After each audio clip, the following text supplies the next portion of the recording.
গত 2 দিনে জাতীয় নাগরিক পার্টির 2 জন প্রার্থী ঢাকা 18 আসনের প্রার্থী আরিফুল ইসলাম আদিব এবং আজকে ঢাকা 8 আসনের প্রার্থী নাসিরউদ্দিন পাটোয়ারির উপর ঘৃণ্য হামলা চালানো হয়েছে।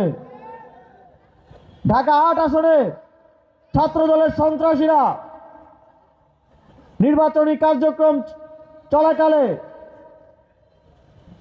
11 দলীয় জোটের প্রার্থী নাসিরউদ্দিন পাটোয়ারি এবং উপস্থিত 11 দলীয় জোটের নেতাকর্মীদের উপরে নির্মম হামলা চালিয়ে তাদেরকে আহত করেছে।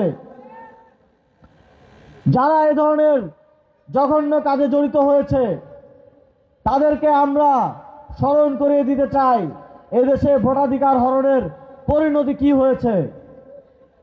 এদেশে এর আগে যারা ভোটাধিকার হরণ করেছিল, যারা কেন্দ্র দখল করে প্রার্থীদের উপর হামলা করে প্রার্থীদেরকে মামলা দিয়ে নির্বাচনে অংশগ্রহণ থেকে বিরত রেখে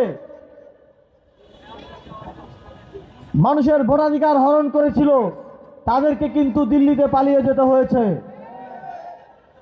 তাদেরকে কিন্তু এখন গুপ্ত অবস্থায় বিভিন্ন দেশে লুকিয়ে থাকতে হচ্ছে।